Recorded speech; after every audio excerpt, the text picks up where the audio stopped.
Olá, boa noite. Tudo bom com vocês, pessoal? Aqui é o professor Leonardo, para a gente dar continuidade à nossa caminhada na geografia. E dessa vez eu proponho para vocês uma videoaula, né? Receber vocês aqui na minha casa para que a gente possa dar continuidade de uma forma mais próxima, nos vendo um pouco. Depois eu vou ver com a Simone a possibilidade da gente fazer uma live também, para conseguir interagir um pouco mais, né? Transformar as coisas em algo mais próximo do que realmente é a sala de aula. Então hoje eu trouxe para vocês essa videoaula para que a gente possa usar uma linguagem diferente, que vocês pelo menos possam me ver enquanto eu explico. E aí depois as coisas vão melhorando um pouco, né? Eu vou colocando ali algumas imagens, vou aprender como é que faz aquelas coisas todas e tal. E aí daqui a pouquinho a gente fica profissional, né? Nessa questão de edição de vídeo e trabalhar com vocês através dessa linguagem, beleza?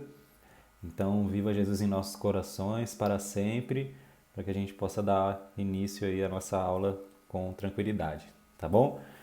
Pois é, pessoal, então a gente vai continuar, né, nessa questão da compreensão de quais são os agentes que modelam, que dão forma para a crosta terrestre, para a superfície terrestre, dando origem a essa estrutura que nós chamamos de relevo. Beleza? Então a gente vai começar a trabalhar agora as formas de relevo. Anteriormente nós estávamos falando de províncias geológicas.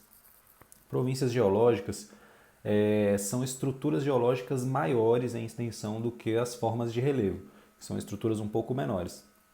Mas vocês vão ver que algumas questões elas se aproximam um pouco, porque há também, né, na hora de se caracterizar as questões das formas de relevo, a utilização da relação erosão, sedimentação em algumas delas, como a gente viu quando estávamos falando de bacia sedimentar, de escudos cristalinos e dobramentos modernos.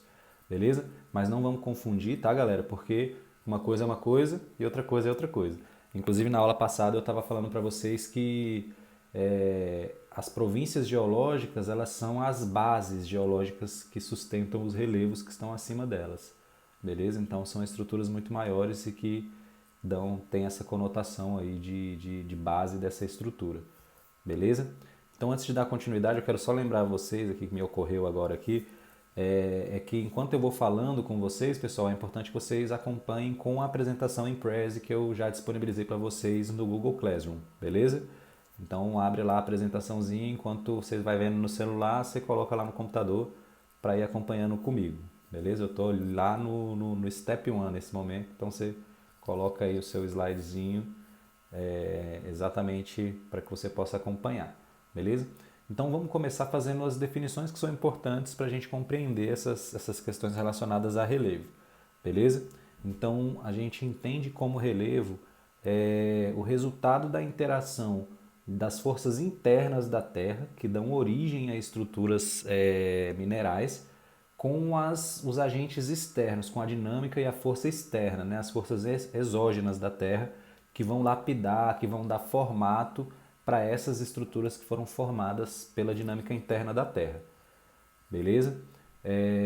E aí, dependendo de qual é o agente modelador dessas superfícies que está relacionado com essa dinâmica externa da Terra, ela vai adquirir ao longo dos bilhões de anos também formas particulares. Beleza? Então, a gente consegue perceber, observando as paisagens, quando o agente erosivo, o agente modelador é um rio, por exemplo, a gente consegue observar vales em V. Quando o agente é uma geleira, um glaciar que se estende nas eras glaciais e que depois recuou e nesse processo acabou promovendo a erosão, a gente tem vales em formato de U, como os fiordes da Noruega, por exemplo, ou da Nova Zelândia. Né? Então a gente tem essas questões que são importantes, né? Mas de fato o relevo ele é o produto final dessa relação dessas forças externas com as forças internas que são formadoras de estrutura, beleza? Então a gente parte dessa definição, né? Então o relevo ele é o formato da crosta terrestre, das terras emersas da Terra, do planeta, né? Para não ficar redundante, e que é produto, que é resultado da interação dessas duas forças, né? A interna que forma e a externa que modela. beleza? Em termos então quando a gente leva em consideração as formas de relevo, a gente tem 4 classificações possíveis, beleza? Sendo elas o relevo de montanhas, tá? O relevo de planaltos, planícies e depressões, beleza? Então, os relevos eles podem ser classificados nesses 4 grupos, dependendo da característica de formato que eles adquirem a partir dessa interação aí entre as forças internas e externas, ok? Então, beleza. Então, começaremos pelas montanhas, tá? Então, vai passando lá, agora a gente vai para o Step 2 do nosso apresentação em Prezi, que vai falar a respeito do tipo de relevo montanhoso, ok? Então, o relevo de cordilheiras montanhosas, ele é um relevo recente, né, porque ele é produto de dobramentos orogenéticos modernos, né? Então a gente tem os dobramentos modernos, que são províncias geológicas maiores, e nessas províncias geológicas há um dobramento da superfície terrestre, né, formado pelo movimento convergente de placas tectônicas, que vai dobrar a superfície terrestre e formar cordilheiras montanhosas, né, dando origem a diferentes relevos montanhosos. É um relevo geologicamente recente, né? Ele tem cerca de 300 milhões de anos, 360 milhões de anos mais ou menos, e são áreas que ainda permanecem geologicamente ativas, né? Geologicamente dinâmicas e com a existência de sismos, com a presença também de vulcanismo ativo, beleza? Porque eles se encontram geralmente nas bordas das placas tectônicas que apresentam essa característica de se encontrar com a placa vizinha de forma convergente, que vai dobrar e dar origem a essas estruturas. Então elas têm geralmente uma altitude bastante elevada, né, que vai dos 600 aos, né, as mais altas têm mais de 8.000 metros de altitude. Tem um formato pontiagudo porque por ser um relevo recente, o processo de erosão e de intemperismo ele não se colocou sobre esse relevo durante um período tão prolongado como outras formas de relevo, como é o caso dos planaltos que a gente vai ver daqui a pouco, beleza? Então, como não há uma ação tão antiga, né, desses agentes erosivos e intempéricos, ela acaba, né, guardando ainda esse formato pontiagudo que revela a juventude geológica dessas estruturas. Beleza? Por ter essa altitude relativamente elevada, né, então é comum que existam geleiras eternas nos cumes dos relevos montanhosos, né, que mesmo durante os períodos de verão de algumas áreas do planeta, elas se mantêm com as neves lá nas suas áreas mais elevadas, né? Porque a gente vai ver um pouco mais adiante quando nós estudarmos a dinâmica climática da Terra, que existe uma relação entre a temperatura e a altitude, né? No sentido de quanto maior a altitude, menor vai ser a temperatura. Então, quanto mais elevado o relevo, menores as temperaturas, as médias térmicas lá em cima. E como a maior parte delas são realmente altas, né? Elas se mantêm sempre com temperaturas próximas ou abaixo de zero, independente da estação do ano, beleza? Então é uma característica aí dos relevos montanhosos. Nós temos as principais cordilheiras montanhosas, são as seguintes, né? A gente até citou em algumas aulas, enquanto estávamos podendo nos encontrar ainda, né, nas aulas presenciais. Nós temos na América do Sul a Cordilheira dos Andes, que é uma cordilheira que se estende aí do norte da América do Sul, do território da Venezuela, até o sul da Argentina e do Chile, beleza? Na região passando pela Patagônia argentina e chilena. É a maior cordilheira montanhosa do mundo em extensão, né? Tem o seu ponto mais alto é o Monte Aconcagua, que tem, como a gente viu lá na outra aula, quase 7.000 metros, 6.800 metros de altitude. Nós temos as montanhas rochosas na América do Norte, que também são chamadas de Rock Mountains,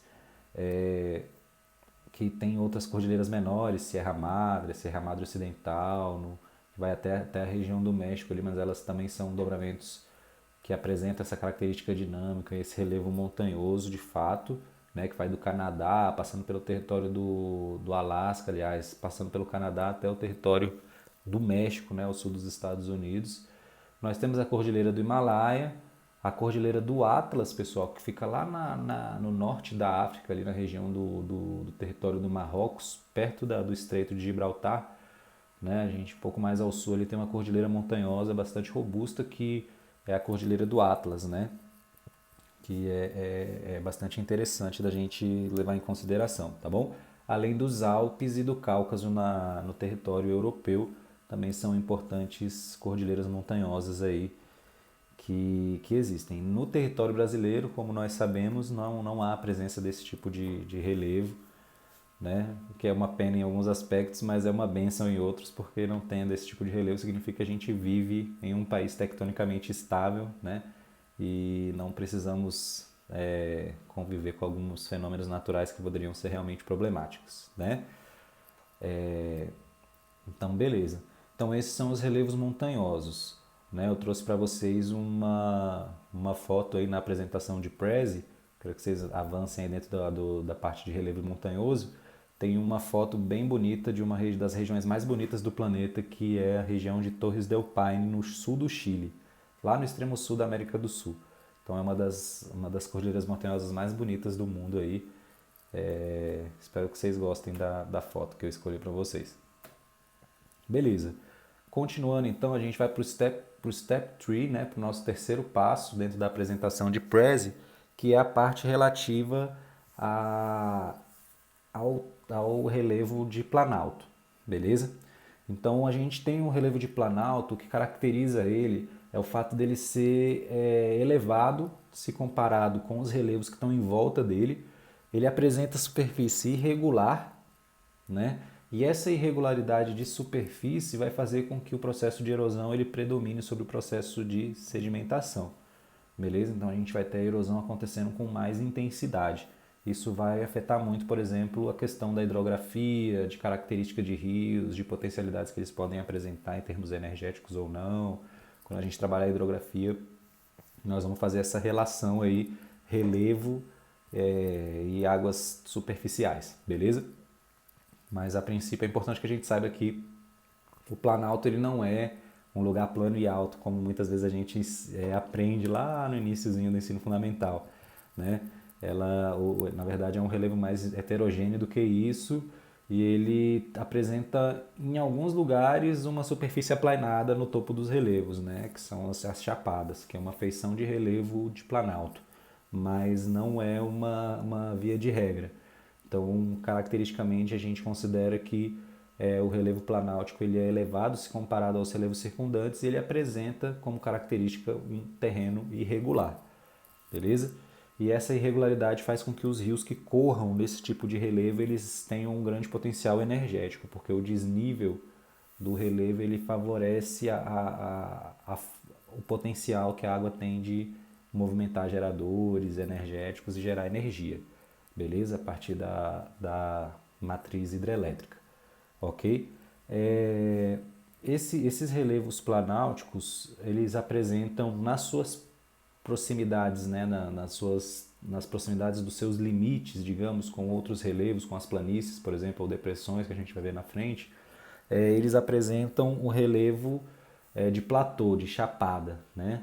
Que é esse relevo que eu falei para vocês, que apresenta costas escarpadas, que são bem íngremes, né? Escarpas, na geomorfologia vocês vão escutar de vez em quando esse termo, né? São, digamos aí, irregularidades íngremes, né? no relevo, com uma superfície acima aplainada, que geralmente está relacionada com a ação erosiva dos ventos, da erosão eólica, que ajuda a formar esse tipo de estrutura, beleza? Os relevos de Planalto, assim como os relevos também de cordilheiras montanhosas, eles têm um potencial econômico interessante, que é a mineração, tá? Então a atividade de mineração ela se desenvolve com bastante eficiência e produtividade, lucratividade nesses tipos de terrenos, ok?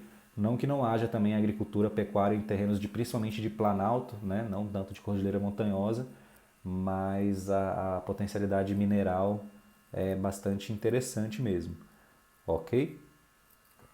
Então a gente tem que lembrar sempre também que são estruturas, né, adiantando nossa apresentação do Prezi, que são mais antigas do que as estruturas de dobramentos modernos, que dão origem a relevos montanhosos, como a gente acabou de citar anteriormente, e elas já têm geralmente mais de 2, 3 bilhões de anos de formação. Isso faz com que elas estejam expostas, né, essas estruturas estão expostas às intempéries, né, às variações de temperatura, a ação química da água, a força erosiva dos ventos e etc., durante um prolongado período, fazendo com que ela seja muito mais arredondada ou aplainada, o que denota um prolongado processo de erosão acontecendo sobre essas estruturas aí, ok? Os relevos planálticos, aqui no Brasil, por exemplo, a gente tem um grande planalto na região central, que é exatamente onde nós estamos agora, né?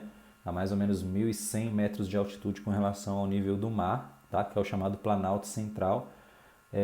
No norte do nosso território tem um outro grande planalto que a gente compartilha com alguns países vizinhos, que é o chamado Planalto das Guianas, beleza? Então vocês vão observar no mapinha que eu trouxe para vocês aí lá na nossa apresentação, que existe essa classificação lá, né, do Planalto das Guianas, e distribuído pelo mundo vocês vão ver numa coloração ali de amarelo queimado, mais ou menos, as áreas consideradas planálticas.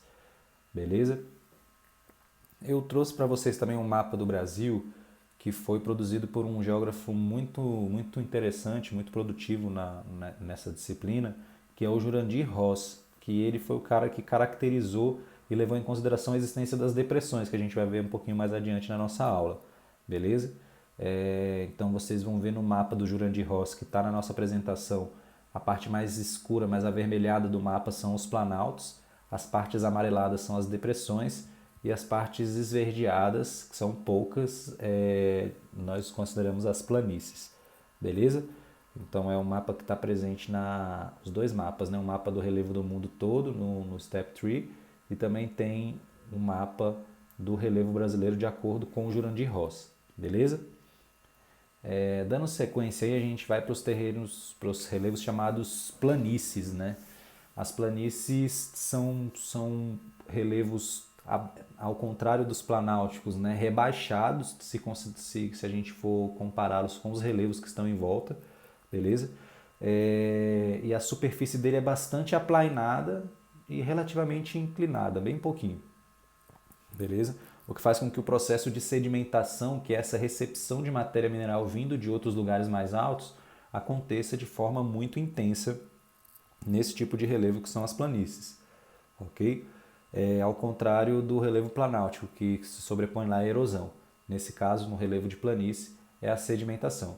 A gente pode dizer que o sedimento rochoso ele é formado nesses planaltos, nessas cordilheiras montanhosas, ele é transportado pela força da água, pelo vento, por outros agentes que estão aí, né, na superfície terrestre e são depositados nas planícies. Por isso ali há uma predominância do processo de sedimentação. Esse fato de ter uma grande camada de material rochoso, sedimentado, depositado ali, faz com que as planícies elas tenham um grande potencial agrícola e pecuário, né? Então, quando a gente tem terrenos planos, com pastos, por exemplo, estepes, pradarias, etc., é um terreno naturalmente muito interessante para a criação de gado, por exemplo, para a pecuária de diferentes tipos e também para a agricultura, beleza? Então a gente tem que considerar então que a grande potencialidade econômica das planícies, desculpa, é a produção agrícola, ok?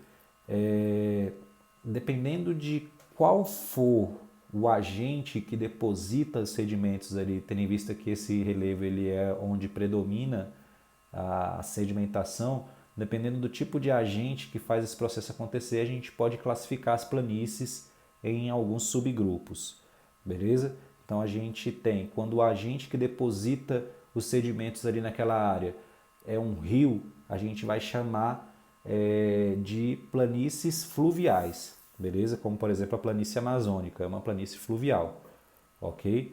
Então ela é classificada assim porque o agente que deposita ali a maior parte dos sedimentos que são trazidos de outros lugares é a rede hidrográfica do Rio Amazonas, ok?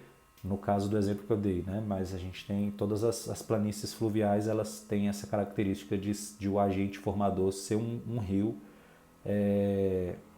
que faz esse processo acontecer. A gente tem um segundo grupo, tá lá na parte de tipos de planícies dentro da nossa apresentação, que se chama de planícies lacustres, né? Porque nós temos alguns lugares que são formados grandes lagos, alguns de origem glacial, outros não, mas é importante porque o lago, como é uma água que não está em constante movimento e ele está geralmente numa área aplainada, a deposição, a decantação desse material mineral que está na água é bem natural, que faz com que se formem também planícies lacustres, ok? E a gente tem também as chamadas planícies costeiras, que são aquelas cuja o agente que deposita sedimentos nessas áreas, formando praias, formando áreas de realmente deposição de sedimento, né? A areia nada mais é do que sedimentos minerais com restos de animais marinhos, de corais, né?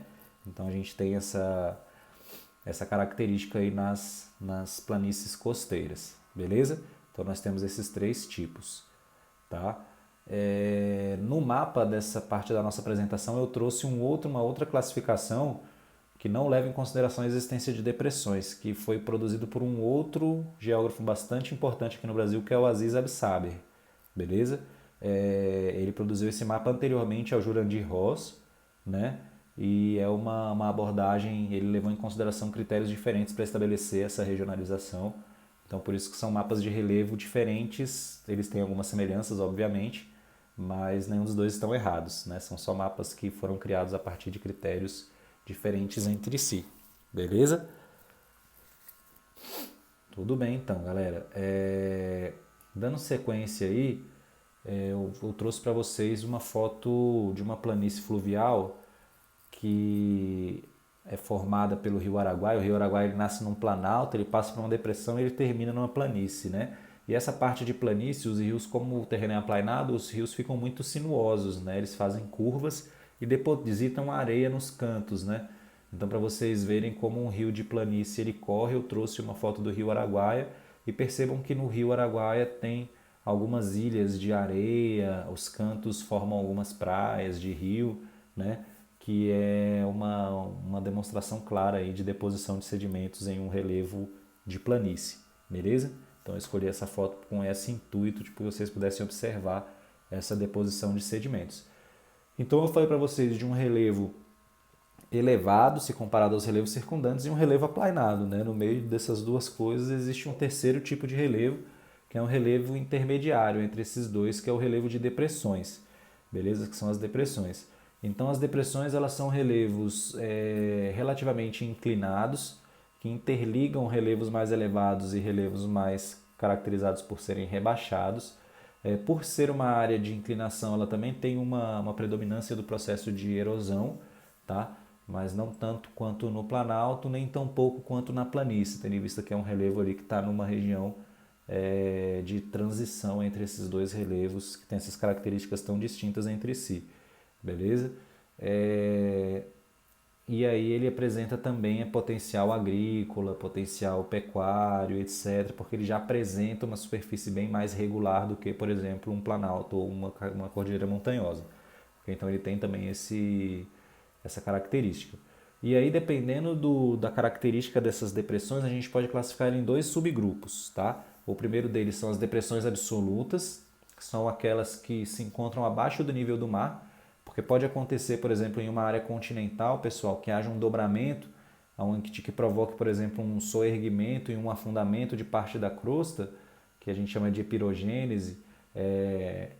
O que acontece? Algumas áreas podem ficar com uma altitude negativa, ou seja, elas estão abaixo do nível do mar, mas como estão em terras emersas, elas não são necessariamente mar, né? Algumas delas apresentam resquícios de mar, como é o caso do Mar Morto, que está na depressão mais profunda do planeta, né? Mas que geralmente, por ser uma área rebaixada, há uma formação hidrológica ali de lago ou de mar, ok? Então são aquelas depressões que estão abaixo do nível do mar, certo? E as depressões relativas, que são aquelas que estão acima do nível do mar, que são as que predominam no mundo, ok? E aí eu trouxe uma foto para vocês do Mar Morto, que é o ponto mais baixo das terras emersas, né, do planeta, se encontra 396 metros abaixo do nível do mar, né? Olha que interessante, beleza? E é um mar assim interessante porque ele era ligado ao oceano, mas por movimentos geológicos ele ficou isolado, então ele vem perdendo água ao longo da história, né? E ficando com uma salinidade cada vez mais concentrada. Então ele tem tanto sal que as coisas não afundam no Mar Morto, né? E formam-se algumas ilhas de sal, como essa que está presente na foto que eu acabo de mostrar para vocês. Vocês observam aí na nossa apresentação de Prezi na parte de depressões. Beleza? Então é isso, pessoal. Essas são as formas de relevo, eles estão relacionados ao seu processo de formação com essa dinâmica que eu coloquei para vocês. Eu vou compartilhar com vocês uma atividade essa semana ainda, tá? Amanhã é sexta-feira, então vai ser amanhã mesmo ou hoje à noite ainda. Mas espero que vocês tenham gostado dessa nossa primeira videoaula. As coisas vão evoluindo, eu vou apresentando outras coisas aí para vocês ao longo das apresentações. E a gente fica de marcar então uma live, vou falar com a Simone essa possibilidade. Beleza? Então, muito obrigado pela atenção de todos, espero que vocês tenham gostado. Fiquem com Deus.